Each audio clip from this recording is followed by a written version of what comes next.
धन्यवाद करते हैं आज के नए दिन के प्रकाश के लिए, उसकी करुणा, उसकी दया के लिए, जो आज के दिन को उसने हमारे जीवन में जोड़ा है, ताकि उसके पवित्र वचन की ओर हम ध्यान लगा सकें, उसकी महिमा, उसकी स्तुति कर सकें गीतों के द्वारा, वचनों के द्वारा, और इस प्रकार से और भी परमेश्वर की अद्भुत सिद्ध इच्छाओं को हम अपने व्यक्तिगत जीवन के लिए समझ सकें, अपने आप को जांच सकें परमेश्वर के वचन के प्रकाश में। और इसी कारण से परमेश्वर ने हमको आज का दिन दिखाया और ये सुंदर अवसर दिया है।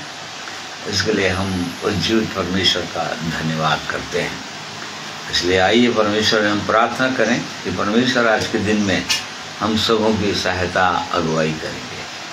प्रेमी परमेश्वर पिता, स्वर्ग और पृथ्वी के स्वामी, महाराजा धीराज, अद्वैत अनादि परमेश्वर, हम आपका धन्यवाद करते हैं। और प्रभु इस मीडिया के माध्यम से इसके लिए आपने हमारी सहायता किया है, इसके लिए हम धन्यवाद करते हैं। और इसलिए आज के दिन में प्रभु आपकी अगुवाई हो, पवित्र आत्मा परमेश्वर आपकी सहायता, आपकी अगुवाई हम अपने जीवन के लिए चाहते हैं, ताकि आपके पवित्र वचन को दिनों के अनुसार हम चलने पाएं। दिन में इस समय के लिए, इस वातावरण के लिए धन्यवाद करते हैं। दुष्ट की किसी प्रकार से देखी अनदेखी शक्तियों को प्रभु यीशु मसीह के नाम से हटाते हैं।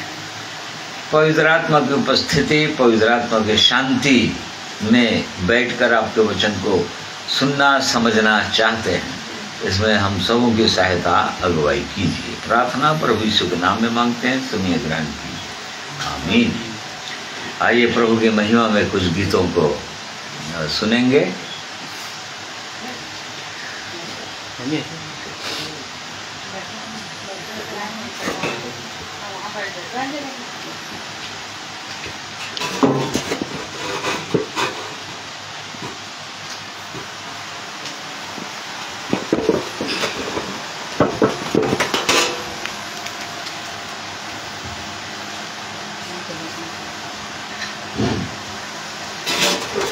परमेश्वर पिता का धन्यवाद करते हैं आज के दिन के लिए, जो उसने हमारे जीवन में जोड़ा है अपनी महिमा के लिए, हमें इस्तेमाल करने के लिए। इसलिए उसके आज के इस ठहराए हुए दिन में हम उसकी महिमा करना चाहते हैं इन गीतों के द्वारा। आप भी हमारे साथ गाइए। जंगली दरख्तों के दरमियान, जंगली दरख्तों के दरमियान एक सेब के पेड़ के समान नजर आता है मुझे मसीह, नजर आता है मुझे मसीह, सारे संतों के बीच महान, सारे संतों के बीच महान। हम करूं तेरी मसीह अपने जीवन भर इस जंगल के सफर में, गाऊं शुक्र गुजारी से मैं, गाऊं शुक्र गुजारी से मैं। तू ही है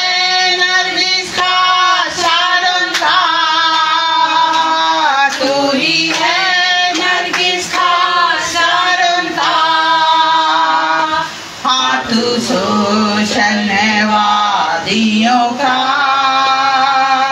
संतों में तू है अति पवित्र, संतों में तू है अति पवित्र। कैसा कामिल शान से भरा, कैसा कामिल शान से भरा।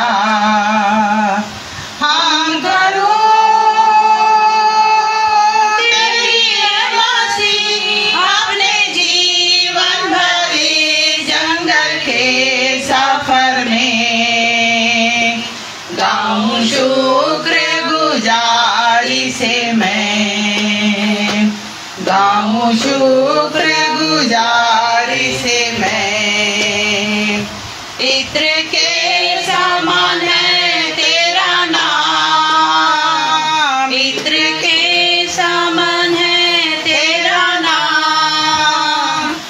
खुशबू फैलाता है जहाँ में, तंगी मुसीबत और बदनामी में, तंगी मुसीबत और बदनामी में, बना खुशबूदार तेरे समान, बना खुशबूदार तेरे समान।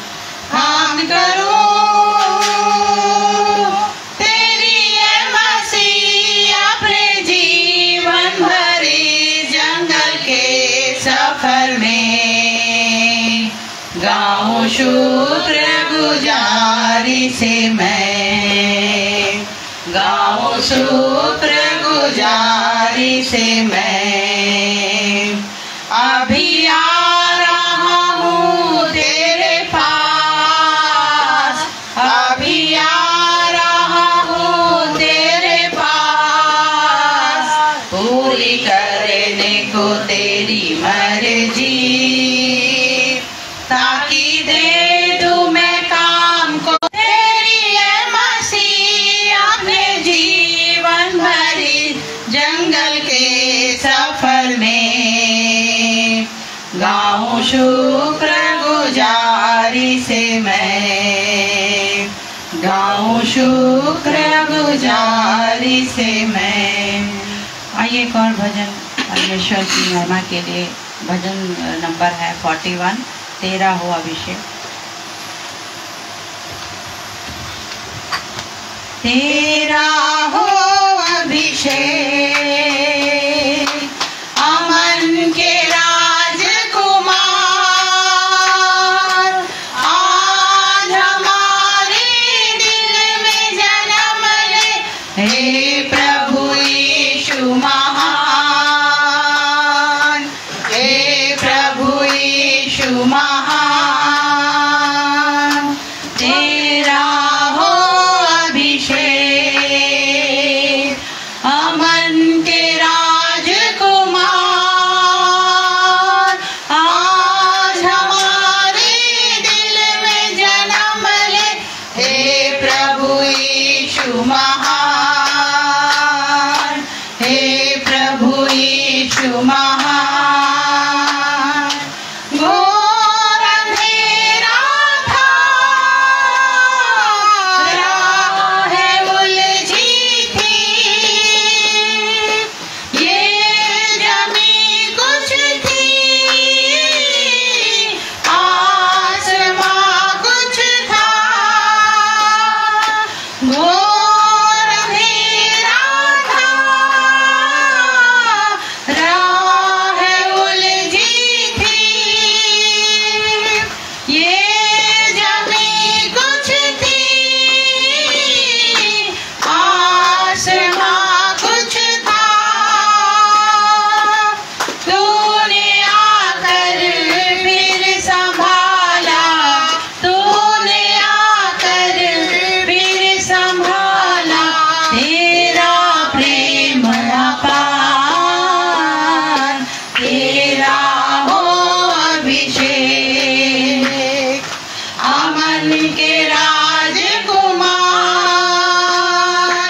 आज हमारे दिल में जन्म ले, हे प्रभु यीशु महान, हे प्रभु यीशु महान। क्या चढ़ाए हम भेंट में तुझको, सोना मुड़ लोबा नहीं कबूल तुझको। क्या चढ़ाए हम भेंट में तुझको, सोना मुड़ लोबा नहीं कबूल तुझको।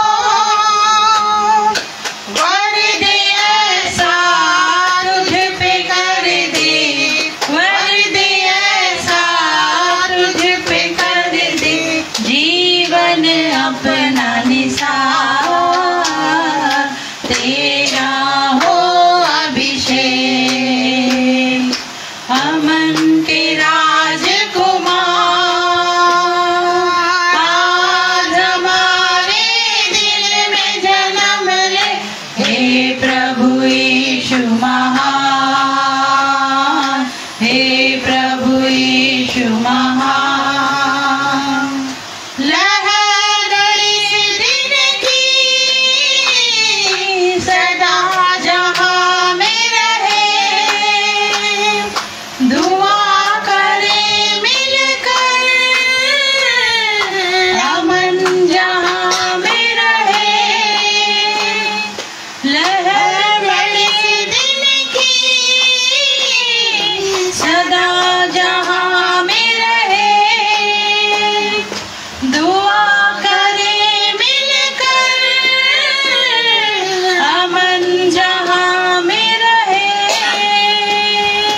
हम जहां जिस हाल में हो, हम जहां जिस हाल में हो, करे तेरा प्रचार, तेरा हो अभिषेक, अमन के राजकुमार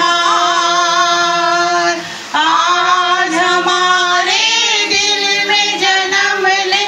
हे प्रभु यीशु महान, हे प्रभु यीशु महान। धन्यवाद, प्रभु को महिमा मिले। एक और गीत प्रभु के महिमा में गीत गाओगी मैं।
हेलो हेलो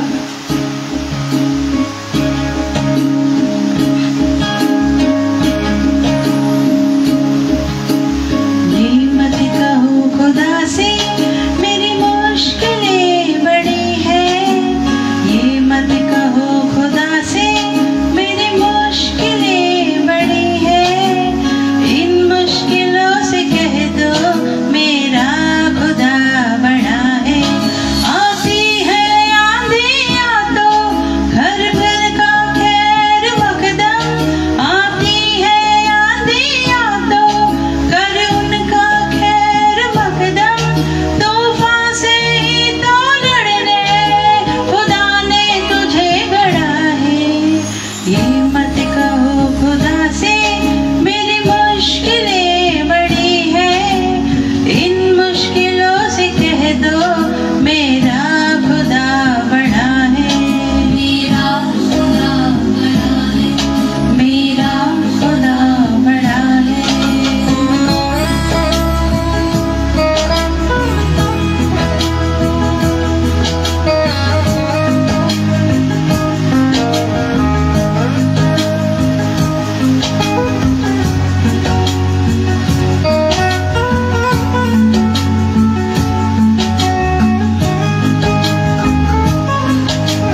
परमेश्वर पिता को महिमा मिले। और आइए हम भज वचन के भाग में जाएंगे। परमेश्वर हम सबकी सहायता करें। सबको जय मसीह।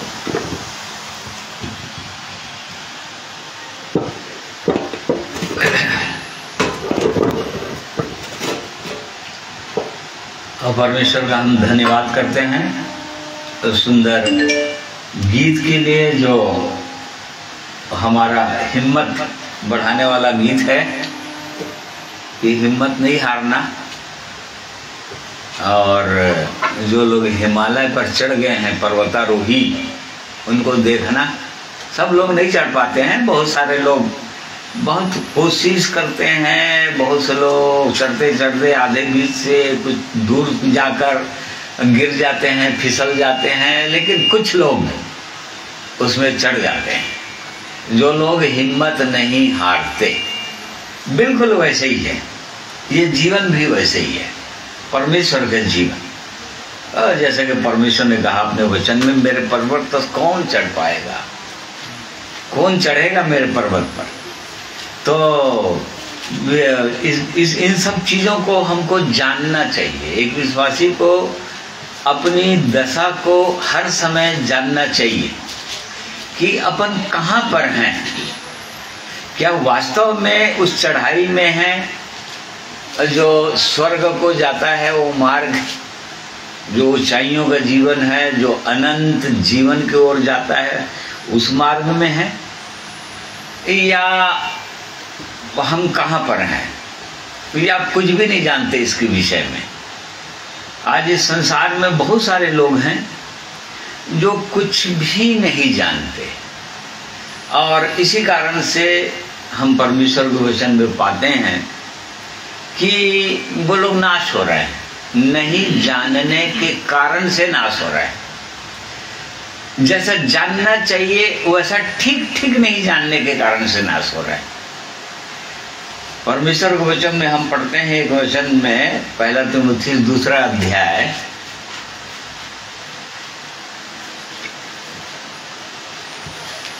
उसका 3 और 4 पद।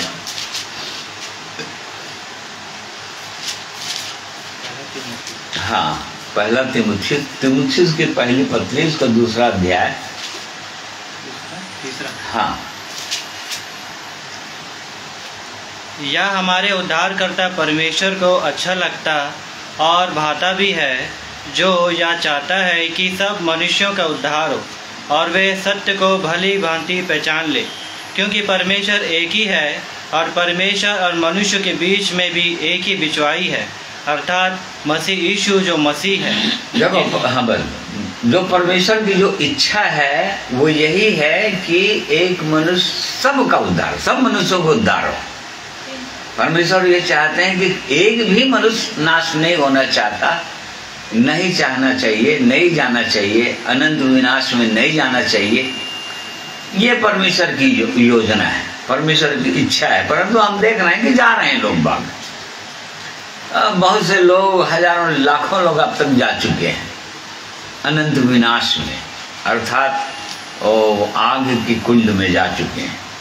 परंतु वो परमेश्वर नहीं चाहता, और इसीलिए हम यहाँ पर कुछ चीज़ों को देखेंगे, क्योंकि लोग क्यों जा रहे हैं, जो जाने वाले हैं अनंत विनाश में क्यों जा रहे हैं, और जो जान गए हैं इन सब बातों को, उनको भी ठीक से जानना है कि वचन में लिखा है उसकी इच्छा है कि सत्य को ठीक ठीक जान ले।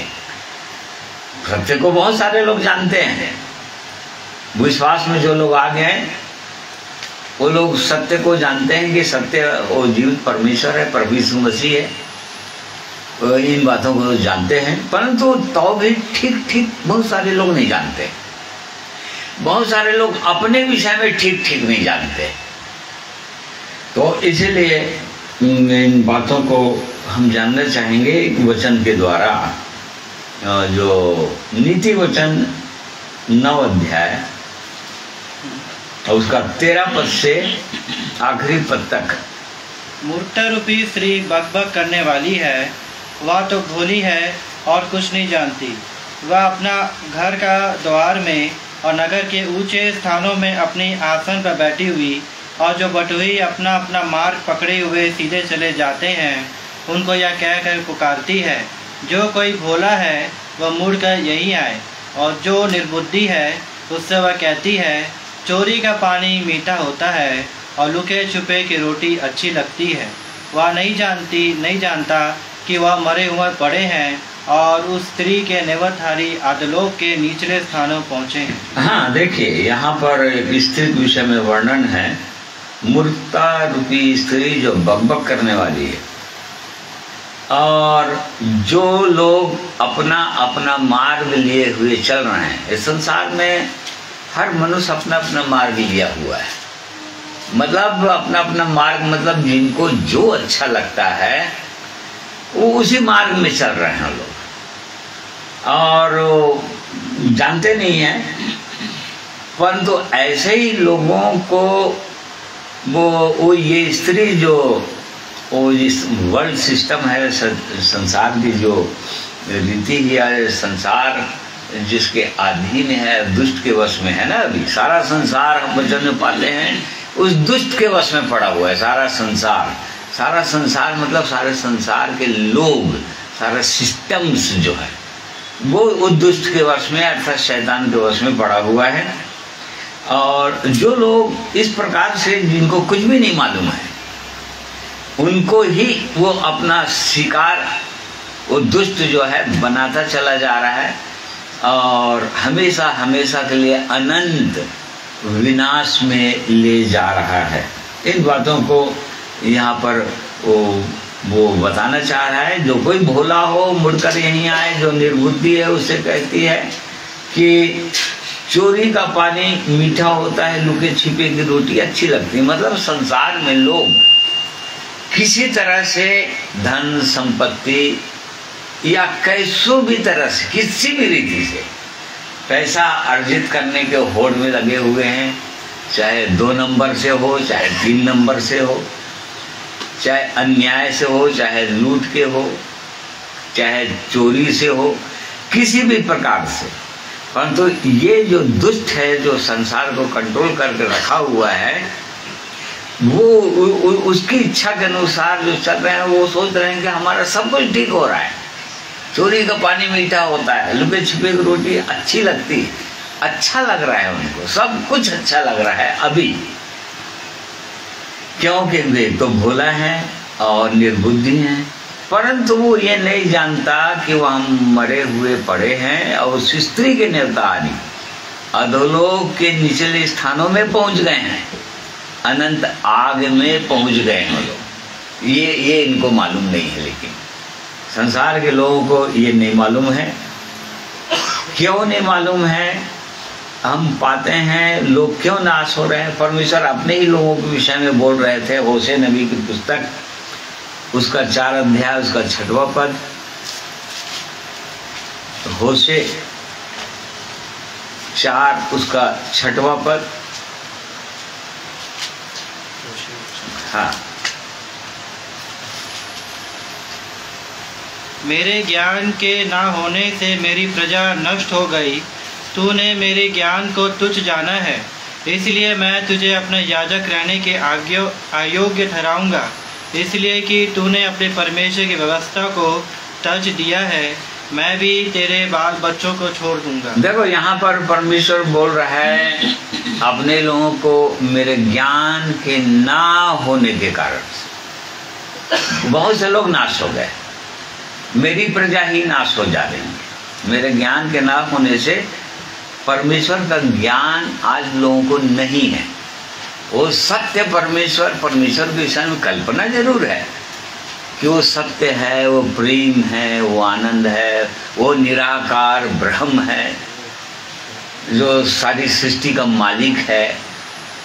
ये कल्पना है, ये सोच रहे हैं उसके विषय में, परंतु उसको जानते नहीं वो परमेश्वर कौन है, कैसा है।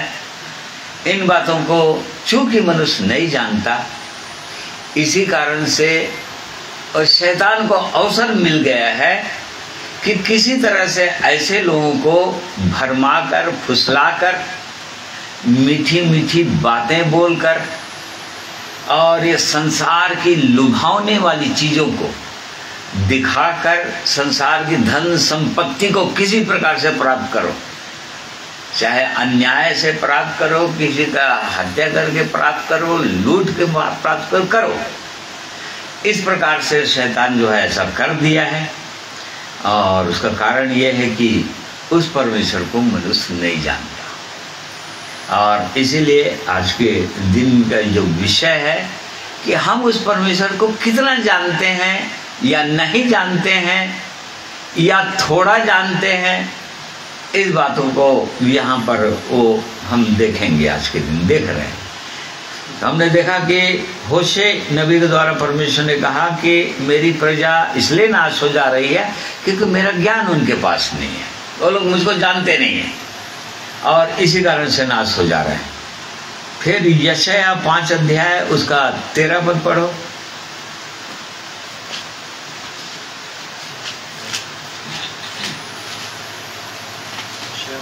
हाँ, 13 पद। इसलिए अज्ञानता के कारण मेरी प्रजा बंधुआई में जाती है, उसके प्रतिष्ठित पुरुष भूखों मरते और साधारण लोग प्यास से व्याकुल होते हैं। हाँ, इसलिए अधोलोक ने अत्यंत लालसा करके अपना मुंह बेपरिमाण पसारा है, और उनका वैभव और भीड़ भाड़ और आनंद करने वाले सब के सब उसके मुंह में जा पड़े हैं। देखो यहाँ पर भी वो परमेश्वर अपने यशायाह नबी के द्वारा इसी बात को बोल रहा है। होशे नबी के द्वारा उसने बताया, अब यशायाह नबी के द्वारा भी बता रहा है कि अज्ञानता के कारण मेरी प्रजा, मतलब उसके लोग, परमेश्वर के लोगों के विषय में बोल रहा है। यहाँ पर इसराइलियों के विषय में बोल रहा था वो, परंतु आज जो परमेश्वर के लोग कहलाते हैं, जो उसको थोड़ा बहुत भी जान गए हैं, उद्धार का अनुभव जिनके पास हो गया है, उनके विषय में भी बोल रहा है, अपनी प्रजा को ही बोल रहा है। अज्ञानता के कारण मेरी प्रजा बंधुआई में जाती है, मतलब किसी न किसी प्रकार के बंधन में है। कहीं कहीं पाप बंधन आ गया, कहीं पर समाज बंधन आ गया, तो कहीं पर और किसी प्रकार से उनके जीवन में बंधन है जिससे छुटकारा चाहिए, उनको पूरी रीति से स्वतंत्रता चाहिए।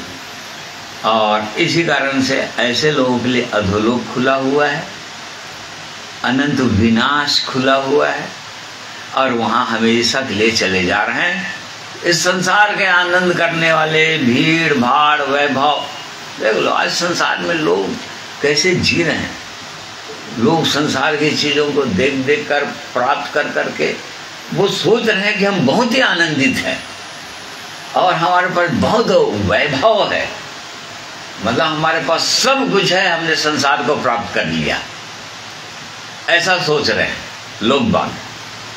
परंतु उनको ये पता नहीं कि सांस टूटते ही वो लोग अधोलोक में चले जाते हैं, जहाँ पर आग ही आग है, और वहाँ पर जलना है, तड़पना है, प्यासे भूखे वहाँ पर रहना है। इन बातों को लोग जानते नहीं हैं। तो यहाँ पर इन बातों को जानना है।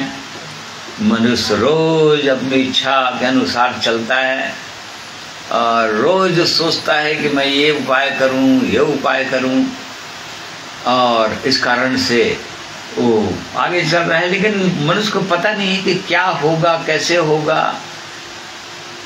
कल के विषय में मनुष्य कभी सोचता नहीं है, या कल के विषय में तो बहुत लोग सोचते भी हैं, परंतु तो आज के विषय में, अपने विषय में आज मनुष्य सोचता नहीं।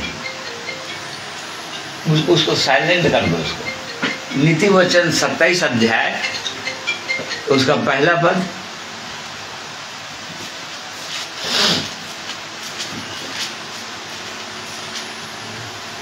कल के दिन के विषय में डिंग मत मार, क्योंकि तू नहीं जानता कि दिन भर में क्या होगा। हाँ देखो, आज मनुष्य कल के दिन के विषय में बहुत डिंग मारते रहता है, बहुत घमंड करते रहता है।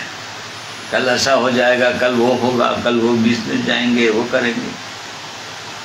परमेश्वर के वचन में याकूब के द्वारा परमेश्वर ने कहा, देखो कल के दिन के विषय में ज़्यादा ही मत सोचना, ये सोचता है कि परमेश्वर की इच्छा में होगी तो कल मैं ये काम करूंगा, वो काम करूंगा, ऐसा बोलना होता है। याकूब 4 में लिखा हुआ है। नहीं तो मनुष्य जानता ही नहीं कि आज दिन भर में क्या हो जाएगा, कैसा जाएगा, कहाँ जा रहा है वो मनुष्य।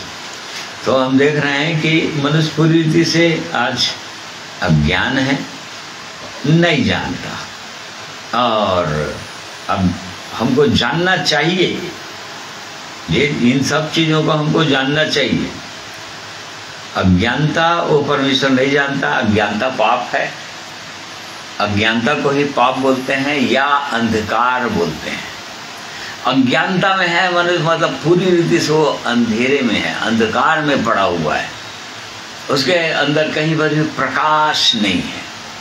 और इसी कारण से वो नहीं जानता इन सब चीज़ों को। कहाँ चला जाएगा, किधर जाएगा, नहीं जानता आज मनुष्य। किसी को पूछने से कहाँ जा रहे हो भाई, सांस टूटने के बाद कहाँ जाओगे, तो जवाब ये मिलेगा कि किसने देखा है स्वर्ग और नरक। स्वर्ग नरक वो जान रहे हैं, इस बातें में वो लोग भी जान रहे हैं स्वर्ग और नरक है, परंतु किसने देखा है, इन बातों को लोग नहीं जानते। क्यों? ये सही बात है। जिनकी आंखें बंद है वो लोग कभी देख नहीं पाएंगे। वो तो आंखें जिनकी खुल जाती है, परमेश्वर जिनकी आंखें खोलता है, जिनकी समझ को खोलता है, वही लोग देख पाते हैं इन सब चीज़ों को। ये सच्चाई है इसमें। परंतु लोग इसी तरह से भटक रहे हैं और अंधकार में पूरी रीति से पड़े हुए हैं। परंतु जब एक व्यक्ति को ये सब चीज़ों को जब जानता है, परमेश्वर की इच्छा है कि जानना चाहिए, तभी इन सच्चाई को जान पाएगा, आगे की बातों को। तो आगे वो कहाँ जा रहा है, कैसे चल रहा है इस आत्मिक जीवन में, परमेश्वर के जीवित सत्य मार्ग में यदि चल भी रहे हैं तो कैसे चल रहे हैं। यदि इन सब चीज़ों को नहीं जानेंगे, जो परमेश्वर चाहता है कि हम जाने, उसके लोग जाने, और तभी वो आगे बढ़ पाएंगे। और जैसे कि हम पाते हैं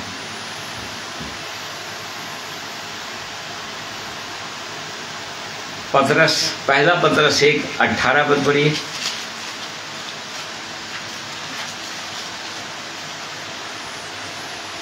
क्योंकि तुम जानते हो कि तुम्हारा निकम्मा चाल चलन जो बाप दादों से चला आता है, उससे तुम्हारा छुटकारा चांदी सोने अर्थात नाशवान वस्तुओं के द्वारा नहीं हुआ। हाँ, यहाँ पर उनको बोल रहा है जो लोग जानते हैं, मतलब उद्धार पाए हुए लोगों को बोल रहा है पतरस के द्वारा, वो परमेश्वर।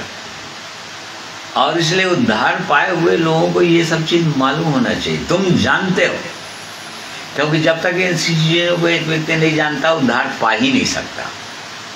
आज लोग पूरी रीति से अज्ञान है, अंधेरे में करके उद्धार नहीं मिला उनको, करके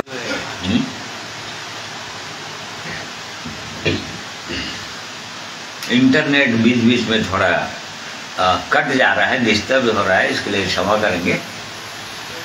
परंतु हमको इन बातों को जानना है।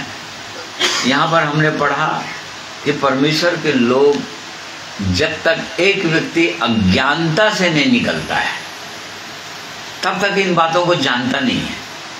यहाँ पर परमेश्वर अपने लोगों को बोल रहा था पतरस के द्वारा, विश्वासियों को बोल रहा है, तुम जानते हो कि तुम्हारा निकम्मा चाल चलन जो तुम्हारे बाप दादों से चला आ रहा है, इन बातों को हर विश्वासी को जानना चाहिए।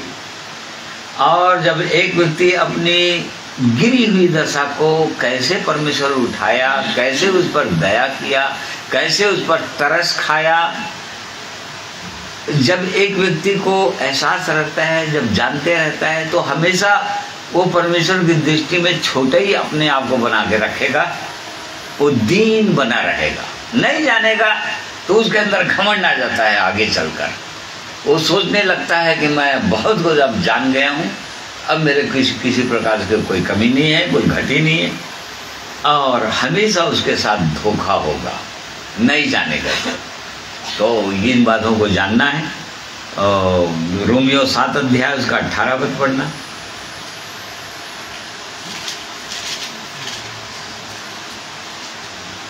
क्योंकि मैं जानता हूँ कि मुझ में अर्थात मेरे शरीर में कोई अच्छी वस्तु वास नहीं करती। इच्छा तो मुझ में है, परंतु भले काम मुझ में बन नहीं पड़ते। हाँ देखो, यहाँ पर एक व्यक्ति जब इस पॉइंट में आता है, जब वो कहने लगता है कि मैं जान गया, मैं जानता हूँ कि मेरे अंदर, अर्थात मेरे हृदय के अंदर, मेरे सोच विचारों के अंदर, मेरे मस्तिष्क के अंदर कोई अच्छी वस्तु नहीं है, कोई अच्छी नहीं है, कोई अच्छे विचार नहीं है।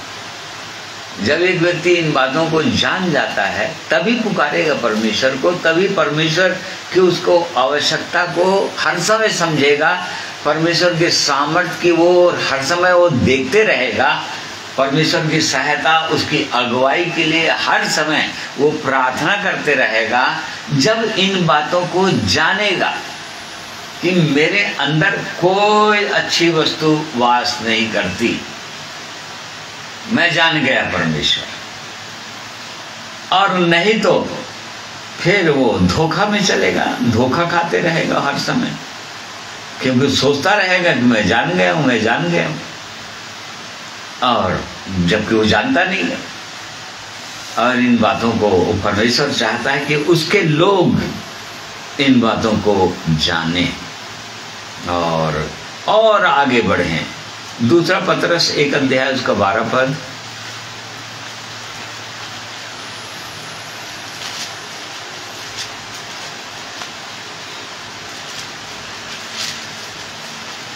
पतरस की दूसरी पत्री उसका 1 अध्याय, हाँ उसका 12 पद पढ़ो। इसलिए यद्यपि तुम ये बातें जानते हो और जो सत्य वचन तुम्हें मिला है उससे बने रहते हो, तो भी मैं तुम्हें इन बातों की सुधि दिलाने को सर्वदा तैयार रहूँगा।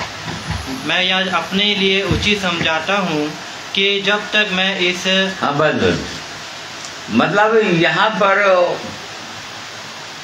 पतरस ये के द्वारा परमेश्वर ये बातें बताना चाह रहा है कि यद्यपि तुम जानते हो फिर भी मैं तुमको सुधि दिलाना चाहता हूँ। बहुत से लोग हम जान गए हैं, बहुत सारी चीज़ों हम जान गए। जो लोग उद्धार का जिनके पास अनुभव हो गया है, जो लोग कई सालों का अनुभव भी हो गया है, परमेश्वर के वचन को पढ़ते हैं और मनन करते हैं, ऐसे लोगों को परमेश्वर बोल रहा है यद्यपि तुम इन बातों को जान गए हो तो भी मैं तुमको सुधि दिलाना ही चाहता हूँ कि और ठीक ठीक जानो और समझो इन बातों को, और नहीं तो फिर आगे चलकर फिर धोखा हो सकता है।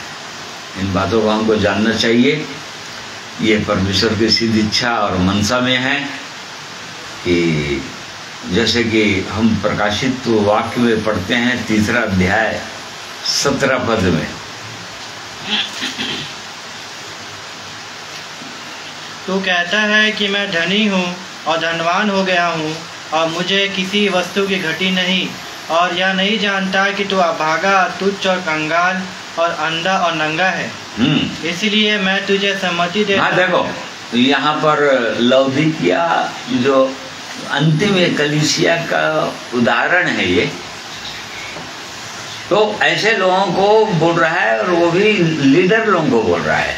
यहाँ पर अगुवा है वो जो इसके कलीसिया का है, उसको परमेश्वर बोल रहा है, परमेश्वर को वचन बोल रहा है कि तू जो कहता है कि मैं जानता हूं, देख लीजिए बहुत सारे लोग, ये विश्वासी लोग की ये दशा है। तू जो कहता है कि मैं ये जान गया हूं परंतु तू ये बातें को नहीं जानता, तो ऐसी दशा कलीसिया के अंदर, ये वर्तमान कलीसिया में जो अभी अंतिम कलीसिया है, जो लोग इस प्रभु यीशु जिस कलीसिया को बना रहा है, उस कलीसिया के अंदर जो जिनके पास वो उद्धार का अनुभव है, ऐसे लोग, तो ऐसे लोगों को बोल रहा है कि तू जो कहता है कि मैं जान गया हूं परंतु तू ये नहीं जानता। वो बहुत सारे लोग ऐसी दशा में हैं, इस विश्वासी लोग, बहुत सारे लोग ऐसी दशा में हैं। वो सोच रहे हैं कि हमारा सब कुछ ठीक है, प्रभु यीशु का आगमन हो जाएगा तो हम चले जाएंगे, परंतु अपने जीवन को बहुत गंभीरता के साथ वचन के प्रकाश में, वचन रूपी दर्पण में अपने आप को नहीं देख पाते और एक दिन धोखा हो जाएगा उनके साथ। देखेंगे तो वो परमेश्वर वो बता देगा कि देखो तुम्हारे पास ऐसा ऐसा है, तुम ये नहीं जान रहे हो, तुम्हारे जीवन में ये कमी है और घटी है, अंधापन है तुम्हारे जीवन में, आंखें खुलना नहीं, तुमको प्रार्थना करने की आवश्यकता है। जिस प्रकार से राजा दाऊद ने प्रार्थना किया है, परमेश्वर मेरी आंखों को खोल दीजिए ताकि मैं तेरी व्यवस्था की अद्भुत बातें मैं समझ सकूं, जान सकूं। तो कई लोगों को परमेश्वर जो है अपने लोगों को इन बातों को बोलना चाहता है, समझाना चाहता है इन अंतिम दिनों में। जो लोग सोच रहे हैं कि सब कुछ ठीक है, तब पहला थिस्सलुनीकियों को लिखा है, जब सोचते होंगे लेकिन जब सब कुछ ठीक है, शांति शांति है, और तब अचानक फंदे के रूप में प्रभु यीशु का आगमन होने वाला है। ऐसे ही बहुत सारे विश्वासियों के जीवन में होने वाला है और हमेशा के लिए फिर वो छूट जाएंगे, छूट और नहीं जा पाएंगे प्रभु यीशु के पास।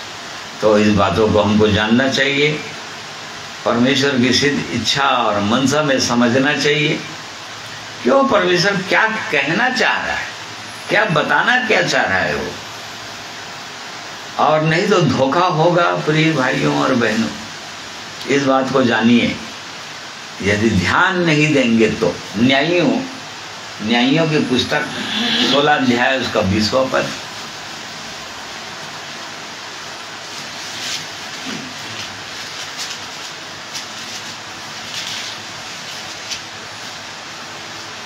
तब उसने कहा, हे शिमशोन, फलिश्ती तेरे घात में है।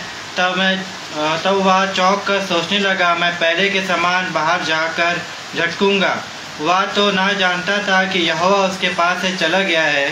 तब बस यहाँ पर शिमशोन के विषय में लिखा हुआ है, जो बहुत ज़्यादा परमेश्वर का आत्मा से वो भर जाता था, उसके ऊपर आ जाता था परमेश्वर के आत्मा, और उसके कारण से परमेश्वर के सामर्थ्य आ जाता था। और वो फिर उसने हमने देखा बड़े बड़े बिल्डिंग को गिरा देता था, हजारों लोगों को मार डालता था। परंतु एक समय उसके जीवन में आया और तब यहाँ पर लिखा हुआ है कि जब उसका हाथ पर बांधा गया और तब वो सोचने लगा कि बिल्कुल पहले के समान ऐसे ही कर दूंगा मैं। परंतु यहाँ पर लिखा हुआ है कि वो नहीं जानता था कि उसके ऊपर से परमेश्वर का हाथ या परमेश्वर का आत्मा उठ गया है, वो नहीं जानता था। मतलब उसके पास जो सामर्थ्य था वो तो हट गया है और इस कारण से एकदम निर्बल हो गया, वो कुछ कर नहीं सका। वो सामर्थ्य भरा हुआ योद्धा जो फलिश्तियों को ठिकाना लगा दिया था, अब वो नहीं जानता था कि परमेश्वर का आत्मा उसके ऊपर से हट गया, नहीं जानता था। ऐसे ही आज बहुत सारे लोग, विश्वासी लोग, उद्धार पाए हुए लोग नहीं जानते हैं, उनको नहीं मालूम है कि उनके ऊपर से पवित्र आत्मा हट गया है, उनके जीवन से पवित्र आत्मा चला गया या बुझ गया। पहले समय में पवित्र आत्मा आता था ऊपर से, परंतु अब तो सर्वदा रहने के लिए पवित्र आत्मा अंदर में आ जाता है, मनुष्य के हृदय के अंदर, प्रभु यीशु के बाद। परंतु बहुत सारे लोग नहीं जानते हैं कि वो पवित्र आत्मा नहीं है, बुझ गया है। पहला थिस्सलुनीकियों में लिखा हुआ है 5:18 पद में, पवित्र आत्मा को मत बुझाओ, बुझने नहीं देना कभी भी। परंतु बहुतों के अंदर से बुझ जाता है और लोग, उनको पता नहीं रहता। बाइबल पढ़ते रहते हैं और संगति अटेंड करते रहते हैं, प्रार्थना करते रहते हैं, परंतु उनको पता नहीं रहता है कि पवित्र आत्मा नहीं है उनके जीवन में। और इस बात को परमेश्वर बताना चाह रहे हैं आज के दिन में कि ऐसे लोगों को बहुत गंभीर होकर जांचना ही चाहिए, और नहीं तो एक दिन धोखा होगा, बिल्कुल धोखा होने वाला है। उन 5 मूर्ख कुंवारियों की तरह जिनके विषय में प्रभु यीशु ने बताया, वो 5 मूर्ख कुमारियां जो थीं, वो दुल्हे से भेंट करने के लिए सब लोग निकले थे। 10 कुमारियां, वो पवित्र आत्मा रूपी तेल उनके अंदर भरा हुआ था, इस कारण से मसाले जल रही थी, प्रकाशमान थे वो लोग, परंतु तो प्रभु यीशु के आने में देर हो गई। तो हम जानते हैं इस दृष्टांत को जो प्रभु यीशु ने बताया मत्ती 25 में जो दिया हुआ है। और तब जब प्रभु को आने में देर हो गई तो बहुत से लोग ऊँघने लगे, सो गए। और अचानक ये पता चला कि देखो प्रभु यीशु आ रहा है। और तब जो लोग समझदार थी, जिनके मसाले बुझी नहीं थी कि उनके तेल था उनमें, और एक्स्ट्रा तेल लेकर चल रहे थे वो इसके विषय में वो लोग जागृत थे कि तेल की कमी होना नहीं चाहिए, पवित्र आत्मा की कमी होना नहीं चाहिए। रोज रोज के जीवन में बुझना नहीं चाहिए, क्योंकि जरा भी पाप आ गया, यदि उसकी क्षमा नहीं हुई, पापों की क्षमा नहीं हुई, तो शैतान को अवसर मिल जाएगा, वो काम करने लगेगा और धीरे धीरे धीरे धीरे वो पवित्र आत्मा रूपी तेल बुझता चला जाएगा। प्रकाश धीमा होते होते होते होते होते होते मिट जाएगा, खत्म हो जाएगा। ये उदाहरण तो प्रभु यीशु ने दे दिया है चेतावनी के तौर पर। और इसलिए इन बातों को हर विश्वासी भाई और बहनों को समझना है, हमको जानना है कि प्रभु मेरे अंदर वो तेल है कि नहीं, मेरी कुप्पी में तेल भरा है कि नहीं। पवित्र आत्मा रूपी तेल, पवित्र आत्मा का अभिषेक कहीं खत्म तो नहीं हो गया है। और उसके बाद अपन दुल्हे से भेंट करने के लिए बड़े इच्छुक हैं, प्रभु यीशु के आगमन में हम उसके संग जाने के लिए इच्छुक हैं और सोच रहे हैं कि वो आएगा तो हम चले जाएंगे। परंतु जिस दिन वो आ जाएगा, प्रिय भाइयों और बहनों, हमको जांचना ही चाहिए कि उस दिन छूट जाएंगे। यदि तेल नहीं रहेगा, प्रकाशित नहीं रहेंगे, जलते नहीं रहेंगे, तो तेल रहेगा ही नहीं। तेल नहीं रहेगा तो प्रकाश नहीं रहेगा जीवन में। इस बात को हमेशा एक विश्वासी को जानना ही चाहिए, समझना ही चाहिए, और नहीं तो धोखा होने वाला है उनके साथ। परमेश्वर चाहता है अपने लोगों को चिताना, समझाना और उनको बताना, और इसलिए परमेश्वर वचनों के द्वारा हमको बताना चाह रहा है कि हम इन बातों को जानें और जीवित परमेश्वर को जानें और उसके प्रेम को समझें, पूरी रीति से तैयार रहें, पूरी निश्चयता के साथ तैयार रहें। एक विश्वासी को पूरी निश्चयता के साथ तैयार रहना चाहिए। और जैसे कि पौलुस ने कुरिन्थियों की कलीसिया को बताया, 2 कुरिन्थियों 5 अध्याय उसका पहला पद के अंदर, क्योंकि हम जानते हैं कि जब हमारा पृथ्वी पर का एक ढेरा सरीका घर गिराया जाएगा, तो हमें परमेश्वर की ओर से स्वर्ग पर एक ऐसा भवन मिलेगा जो हाथों से बना हुआ घर नहीं परंतु चिरस्थायी है। हाँ, देखिए यहाँ पर पौलुस प्रेरित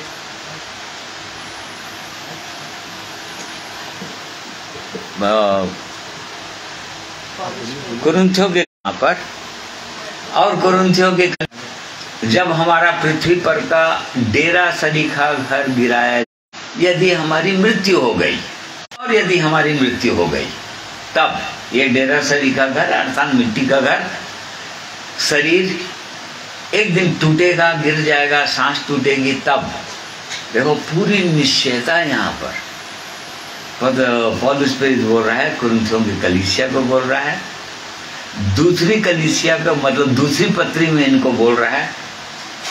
पहली पत्री में तो केवल डांट दे रहा था इनको। पौलुस प्रेरित जो है कुरिन्थियों की पहली पत्री में कुरिन्थियों की कलीसिया को केवल डांट दे रहा था उनको। तुम्हारा जीवन ऐसा है, तुम्हारा जीवन ऐसा है, तुम्हारे अंदर अभी झगड़े लड़ाइयाँ होते हैं, तो वो ऐसे ऐसे पाप है जो और दूसरों में नहीं है। और तब वो लोग पश्चाताप कर लिए थे, वो लोग मन फिरा लिए थे, वो लोग इसके प्रति शोकित हो गए थे बहुत ज़्यादा। पौलुस की बातों को बुरा नहीं माने थे, जैसे कि पौलुस सोच रहा था कि शायद वो लोग बुरा मान गए होंगे, परंतु नहीं, वो लोग बुरा नहीं माने थे। दूसरा कुरिन्थी हम 7 अध्याय में पढ़ते हैं, वो लोग बुरा नहीं माने थे, परंतु उन्होंने मन फिरा लिया था। और तब अब उनके पास पूरी निश्चयता आ गई थी। और इसलिए पौलुस बोल रहा था कि जब हमारा पृथ्वी पर का डेरा सरीखा का गिराया जाएगा तो हमको स्वर्ग में एक ऐसा भवन मिलेगा जो हाथों से भवन बनाए हुआ घर नहीं होगा, परंतु चिरस्थायी मतलब परमानेंट होगा। देख लीजिए ये निश्चयता। क्या आप जानते हैं बुरे भाइयों और बहनों, क्या एक विश्वासी भी ये पता है, क्या ये निश्चयता है? बिल्कुल ऐसे ही निश्चयता कि नहीं प्रभु, जिस दिन ये डेरा सरीखा घर गिरेगा मेरे को स्वर्ग में जगह है, मेरे को वहां जाना है। ये क्या निश्चयता है? इस बात को जानना चाहिए, हर विश्वासी को जानना चाहिए, नहीं तो फिर धोखा होएगा। फिर नहीं जानेंगे तो धोखा होएगा, जानना ही चाहिए। पहला यूहन्ना 3 अध्याय उसका 13 पद।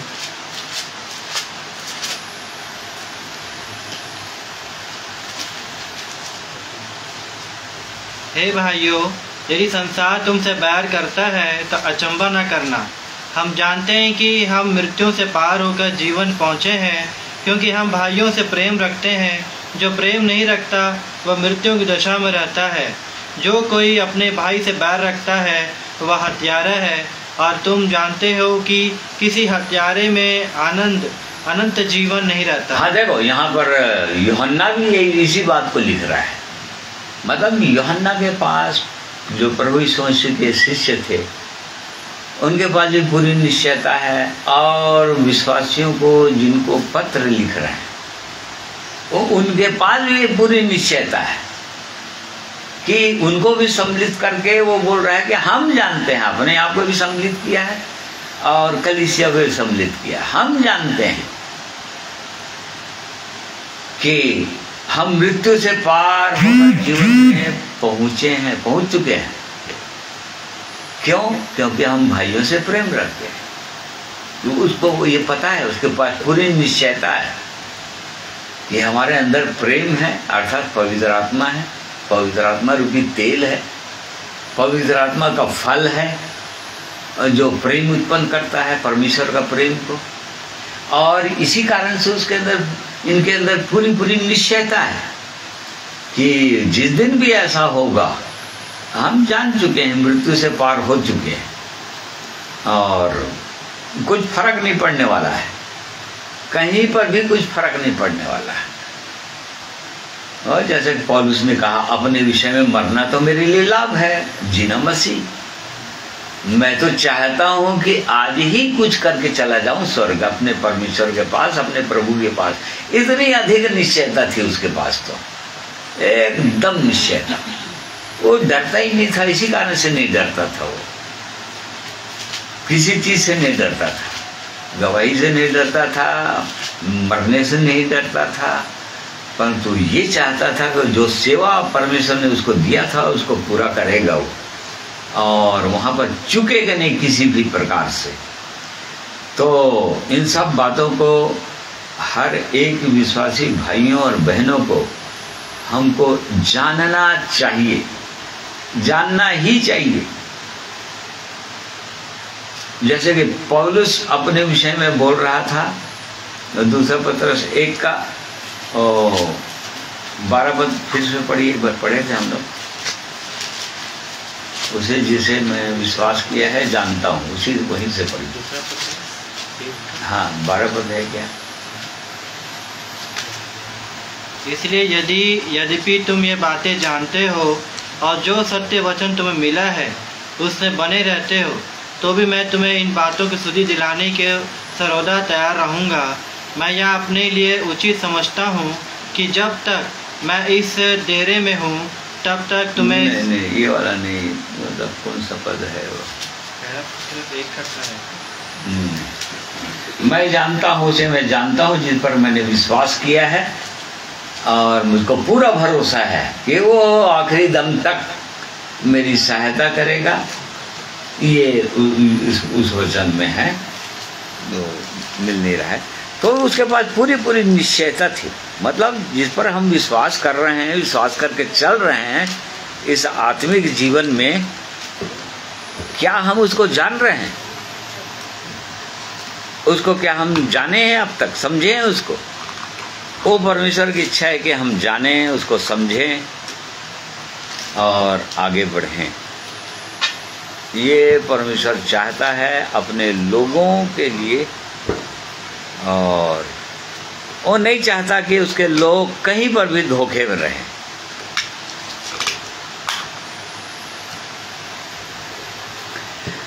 और इसलिए प्रिय भाइयों और बहनों, आज के दिन तो हमको जानना ही चाहिए। आज यदि कोई भी विश्वासी भाई और बहन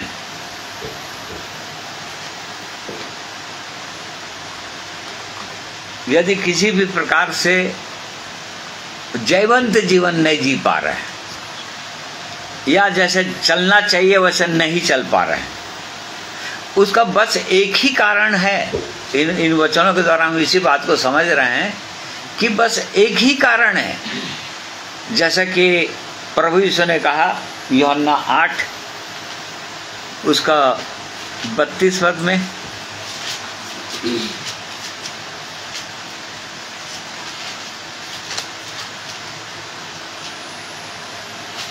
तुम सत्य को जानोगे और सत्य तुम्हें स्वतंत्र करेगा।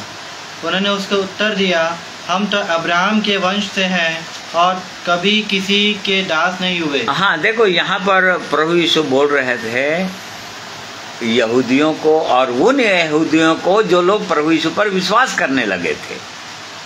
तो आज भी हमारे लिए है, जो लोग विश्वास कर रहे हैं आज प्रभु यीशु पर, और जिनके पास ये अनुभव आ गया है, उद्धार का अनुभव, वो यहाँ पर प्रभु यीशु ने कहा तुम सत्य को जानोगे और सत्य तुमको स्वतंत्र करेगा। किस बात की स्वतंत्रता के विषय में प्रभु यीशु वहाँ पर बोल रहे थे? 34 पद में लिखा है, जो पाप करता है पाप का दास है। तो हाँ, नहीं, ठीक है, जो पाप करता है वो पाप का दास है। तो बस एक ही कारण होता है, यदि हम कहाँ तक जाने हैं उस परमेश्वर को, सत्य को, जो स्वयं परमेश्वर है, प्रभु यीशु है, पवित्र आत्मा है, परमेश्वर का वचन है, कहाँ तक हम जाने हैं। आज इस बात को हर विश्वासी भाइयों और बहनों को समझना चाहिए।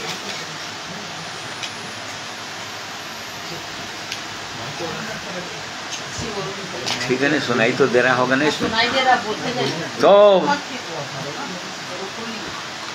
इस बात को हर विश्वासी भाइयों और बहनों को जानना चाहिए।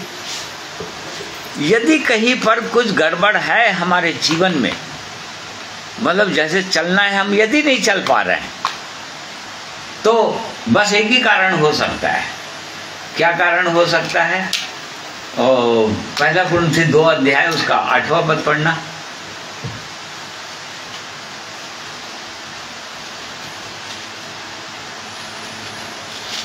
पहला कुरिन्थी 2 अध्याय उसका 8वां पद।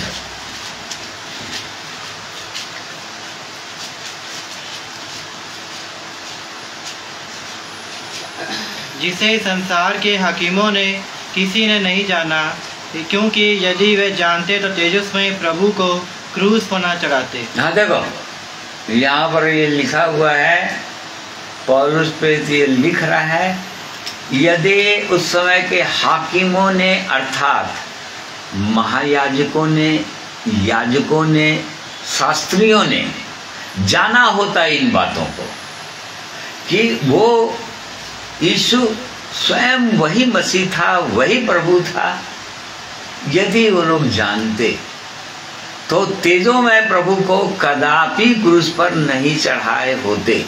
देखो पौलुस पे दे लिख रहा है, इसका मतलब वो लोग नहीं जानते थे, प्रभु यीशु को नहीं जानते थे, सत्य को नहीं जानते थे, इसी कारण से उसको क्रूस पर चढ़ाए। आज बहुत सारे लोग प्रभु यीशु को इसलिए क्रूस पर चढ़ाते हैं। फिलिपियों के कलीसिया में लिखा है, मैं रो रो कर कहता हूँ उनके लिए जो अपने चाल चलन के कारण से मसीह के क्रूस के बैरी हैं। वो लोग अभी भी क्रूस पर चढ़ाते हैं उसको। क्यों चढ़ाते हैं? क्योंकि जैसे जानना चाहिए उसको नहीं जानते।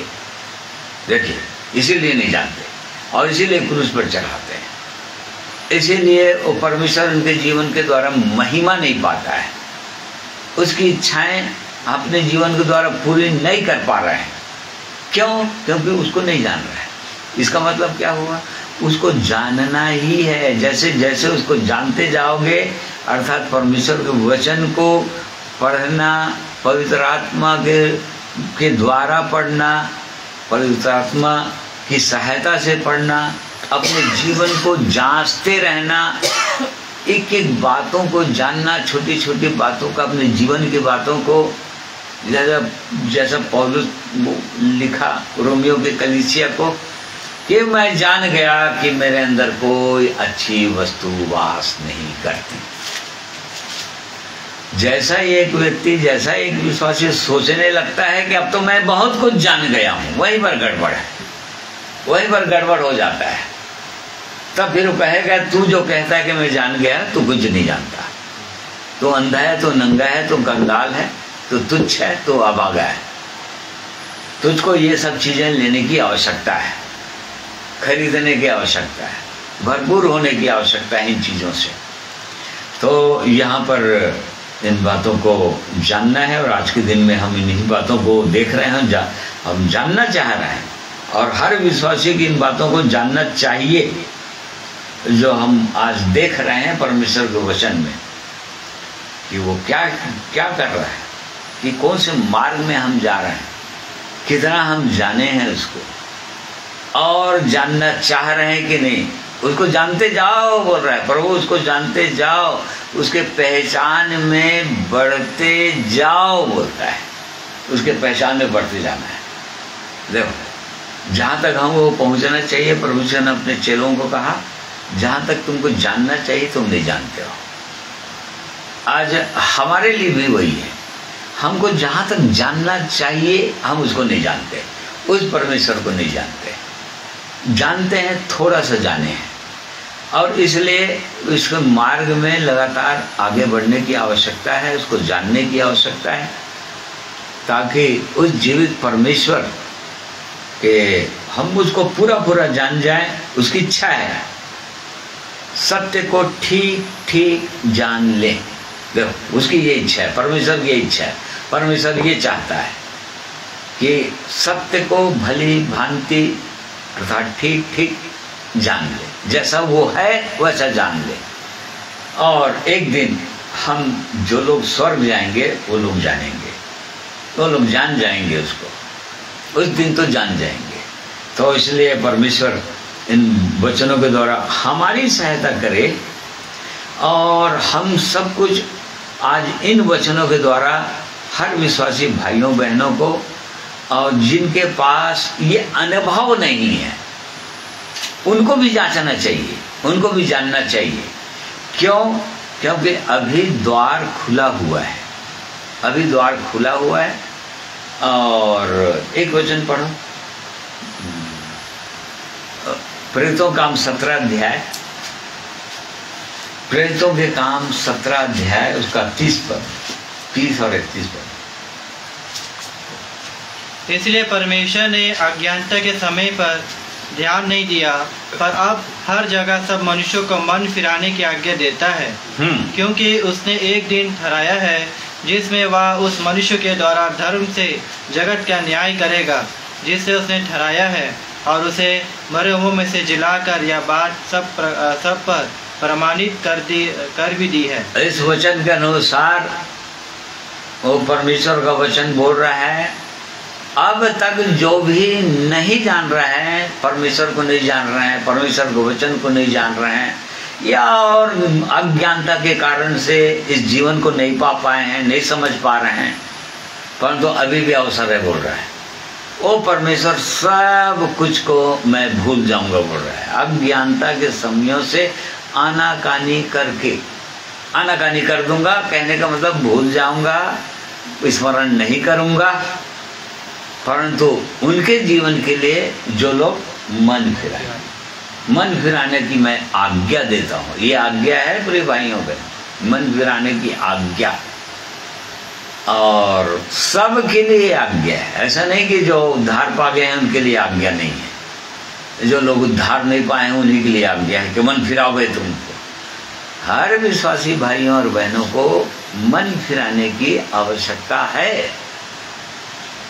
अभी भी यदि संसार में मन लगा हुआ है, शरीर में मन लगा हुआ है, धन संपत्ति में मन लगा हुआ है, शारीरिक बातों पर मन लगा हुआ है, तो उनसे मन फिराने की तो आवश्यकता है, क्योंकि परमेश्वर के वचन बोल रहा है मन फिराने की आज्ञा देता हूँ। क्यों? कारण बता रहा है क्यों मन फिराने की आज्ञा दे रहा हूँ। उसी को 31 पर फिर पढ़ो। क्योंकि उसने एक दिन ठहराया है जिसमें वह सब मनुष्य के द्वारा धर्म से जगत का न्याय करेगा। हाँ, और जिससे उसने ठहराया है और उसे मरे हुओं में से जिलाकर सब बात पर सब प्रमाणित भी कर दी है। इसलिए कि परमेश्वर ने एक दिन तो ठहरा दिया है कि जगत का हर मनुष्यों का न्याय करेगा। ठहरा दिया है, नियुक्त कर दिया है। एक बार मनुष्य का मरना, उसके बाद न्याय का होना नियुक्त है, वो ठहरा दिया परमेश्वर, और प्रभु यीशु ही न्याय करेगा लिखा है। जिसको मरे हुए से जिला दिया वही न्यायी होगा एक दिन।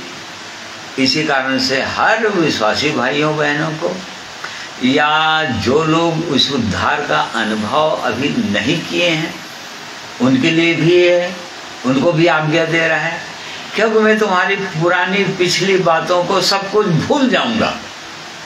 कहने का मतलब सब कुछ क्षमा कर डालूंगा, प्रभु यीशु अपने लहू से धो डालूंगा, ये बोलना चाह रहा है।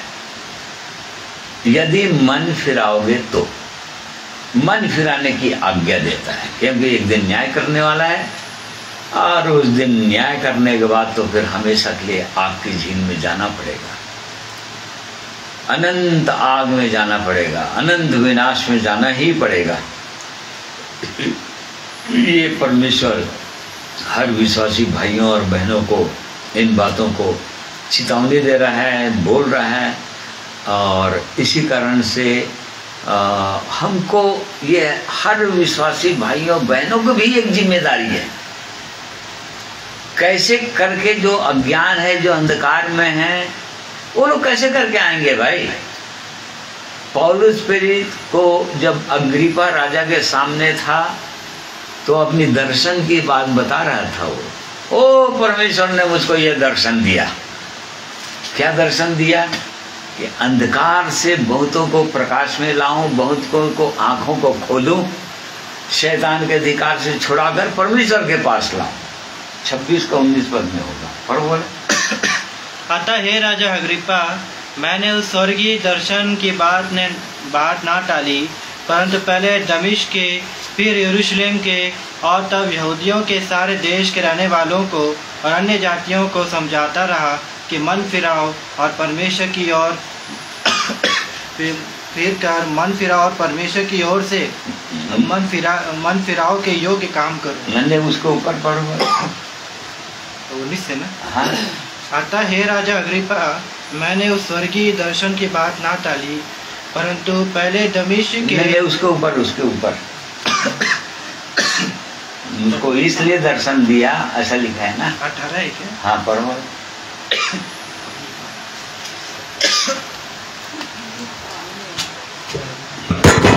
तूने उनकी आंखें खोली। हाँ, वो फिर उसी को पढ़ो फिर से। मुझको इसलिए दर्शन दिया, ऐसा लिखा है ना।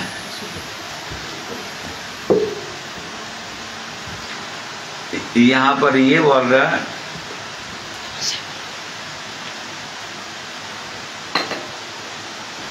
और मैंने तुझे तेरे लोगों से, अन्य जातियों से बचाता रहूँगा, जिनके पास मैं अब तुझे इसलिए भेजता हूँ कि तू उनकी आंखें खोले कि वे अंधकार से ज्योति की ओर और शैतान के अधिकार से परमेश्वर की ओर फिरे और पापों की क्षमा और उन लोगों के साथ जो मुझ पर विश्वास करने से पवित्र किए गए हैं विरास पाए। हाँ देखो, यहाँ पर पौलुस अपने दर्शन की बात बता रहा था। अग्रिप्पा राजा के सामने में सभा में खड़ा हुआ है और उसको बता रहा है वो। तो ये लोग कैसे जानेंगे जो लोग अज्ञान है, पूरी रीति से अंधकार में पड़े हुए हैं, पापों में डूबे हुए हैं। ये वाला क्या दर्शन है अपने पास, या ये वाली सेवा है, या ये वाली बोझ है जो लोग उद्धार पा गए हैं, उनके पास ये बोझ होना चाहिए, बोल रहा है पौलुस को। बोल रहा है मतलब लोगों की आंखें खोलने का अधिकार वो परमेश्वर एक विश्वासी को देता है। उद्धार, जो लोग उद्धार का अनुभव करते हैं उनके पास है ये अधिकार कि लोगों की आंखें खोलें, कि लोग अंधकार से ज्योति की ओर और शैतान के अधिकार से परमेश्वर की ओर फिर जाएं, ताकि पापों की क्षमा प्राप्त कर लें। ये उसकी इच्छा है। और इसीलिए एक आखिरी पद और पढ़ेंगे, और जो यशायाह नबी की पुस्तक, उसका 45 अध्याय और उसका 20वां पद पढ़िए। हे जाति जाति से बचे हुए लोगों, इकट्ठे होकर आओ, एक संग मिलकर निकट आओ। वह जो अपनी लकड़ी की खुदी हुई मूर्तें लिए फिरते हैं और ऐसे देवता से जिससे उद्धार नहीं हो सकता प्रार्थना करते हैं, वे अज्ञान है। तुम प्रचार करो और उनको लाओ। हाँ, वे आपस में सम्मति करें। किसने प्राचीन काल से यह प्रकट किया? किसने प्राचीन काल से इसकी सूचना पहले से ही दी? क्या मैं यहोवा ही या नहीं किया? इसलिए मुझे छोड़ कोई और दूसरा परमेश्वर नहीं है। धर्मी और उद्धारकर्ता परमेश्वर, मुझे छोड़ और कोई नहीं है। हाँ देखो, यहाँ पर हर विश्वासी भाइयों बहनों को, जो लोग अंधकार से निकल चुके हैं, जो लोग उद्धार का अनुभव करते हैं, अर्थात पापों की क्षमा छुटकारे का अनुभव करते हैं, उनके लिए वो परमेश्वर के ये आदेश है। हे जाति जाति में से बचे हुए लोगों, इकट्ठे होकर आओ, एक संग मिलकर निकट आओ। और वह जो अपनी लकड़ी की खोदी हुई मूर्तें लिए फिरते हैं और ऐसे देवता से उद्धार नहीं हो सकता प्रार्थना करते हैं, वे अज्ञान है, वे अज्ञान है। वो लोग, हमने देखा था कि अज्ञानता के कारण ही मनुष्य नाश हो रहा है। अज्ञानता ही के कारण से अधोलोक में जा रहे हैं लोग, और हमेशा के लिए परमेश्वर के न्याय सिंहासन पर खड़ा होना पड़ेगा उनको, और आग की झील में जाना पड़ेगा। तो यहाँ पर परमेश्वर बोल रहे हैं ये लोग अज्ञान है, कौन बताएगा इनको? उनको अंधकार से प्रकाश में कौन लाएगा?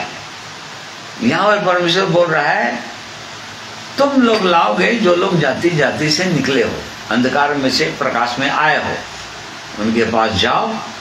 वो लोग अज्ञान है, इस कारण से ऐसा कर रहे हैं। मतलब वो लोग बहुत बुरे लोग हैं करके कर रहे हैं, ऐसा नहीं। वो लोग अज्ञान है, वो लोग परमेश्वर को नहीं जानते, उसके प्रेम को नहीं जानते, वो सत्य को नहीं जानते। इस कारण से वो लोग अंधकार में पड़े हुए हैं।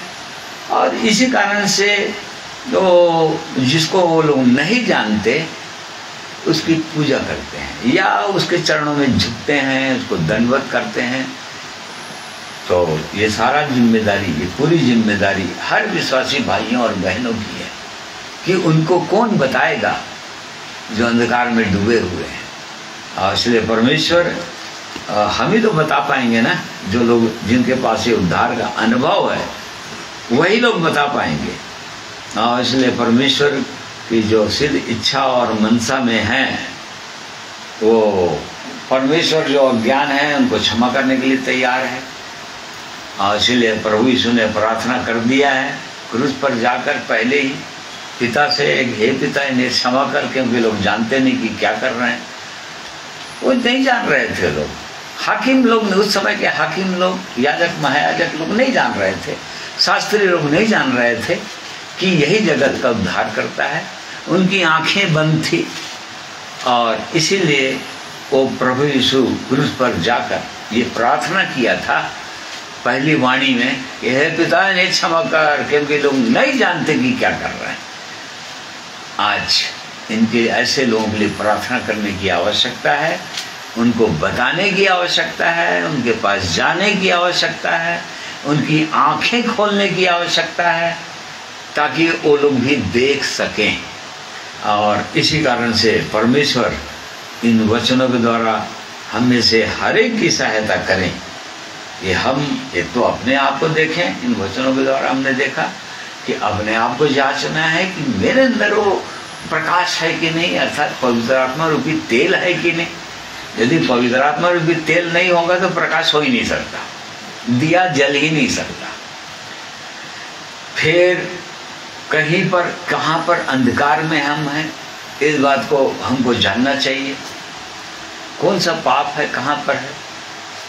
और इसी कारण से प्रभु की महिमा नहीं होती। प्रभु को क्रूस पर चढ़ाते हैं अपने अपने चाल चलन के कारण से, मसीह के क्रूस के बैरी बन गए हैं। कहीं ऐसा तो नहीं है। हर एक विश्वासी भाइयों और बहनों को जांचना ही चाहिए।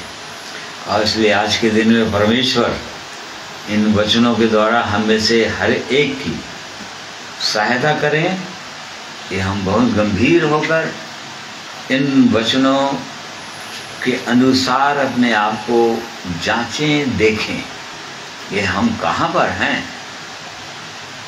परमेश्वर इन वचनों के द्वारा हम में से हर एक को आशीष दे। आइए एक गीत और सुनेंगे और उसके बाद आज की संगति को समाप्त करेंगे।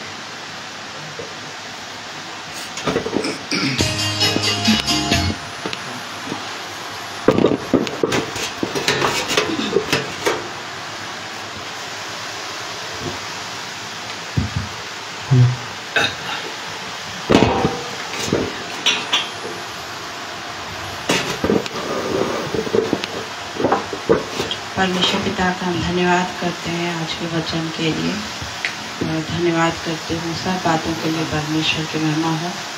आइए एक और गीत मैं गाऊंगी परमेश्वर की महिमा के लिए।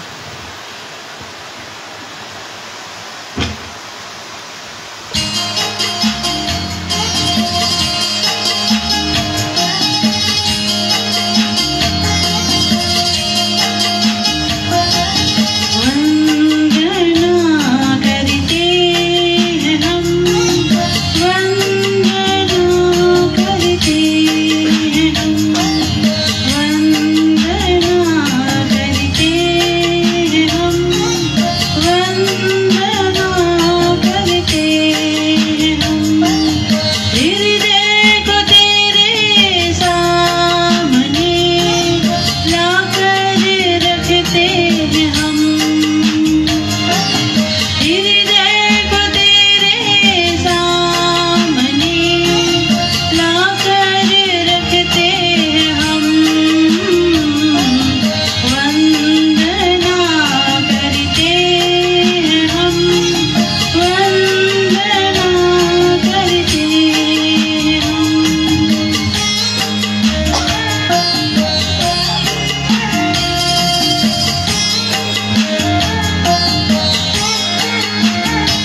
आइए प्रार्थना करेंगे।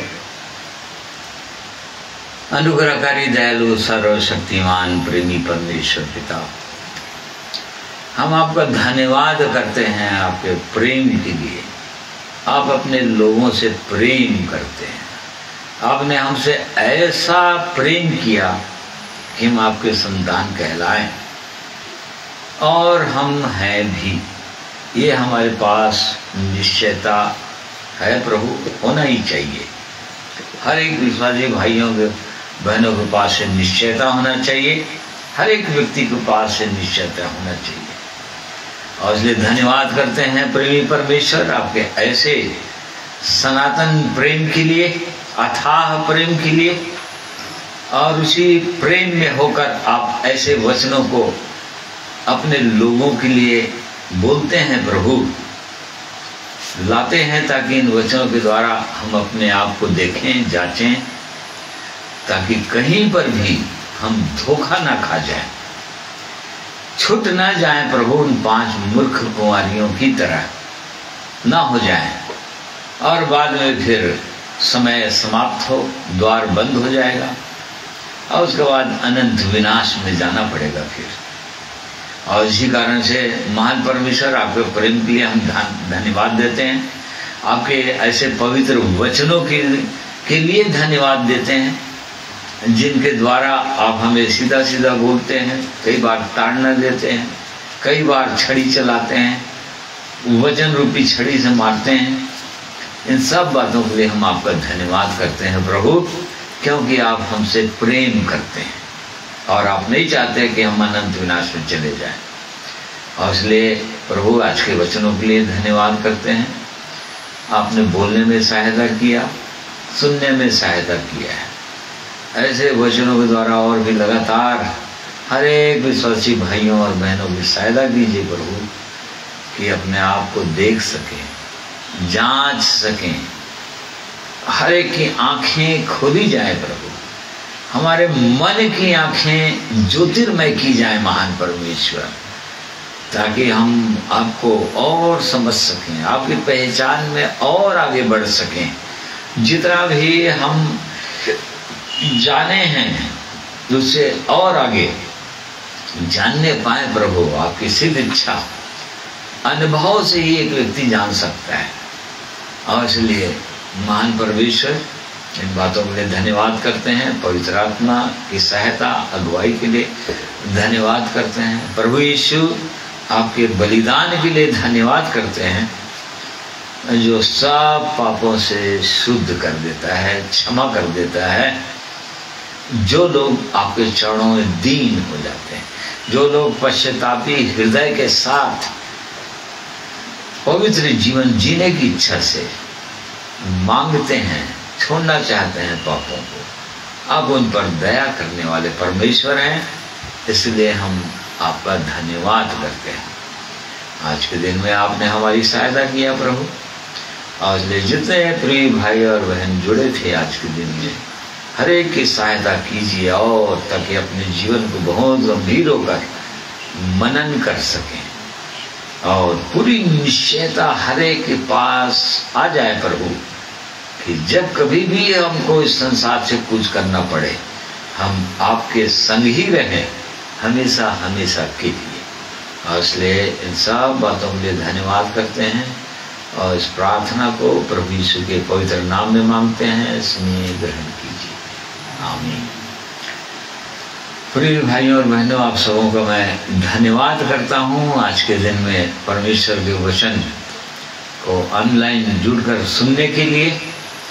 परमेश्वर हम में से हर एक की सहायता करे, और आत्मिक जीवन में उठाए, बढ़ाए, और जीवित परमेश्वर को जो सत्य है, जो प्रेम है, आनंद है, शांति है, उसको और अनुभव से हम जानने पाए, ऐसी सहायता करे वो परमेश्वर। इसलिए आप सबों को मैं धन्यवाद करता हूँ, और सबों को प्रभु यीशु के पवित्र नाम में जय मसीह की कहता हूँ।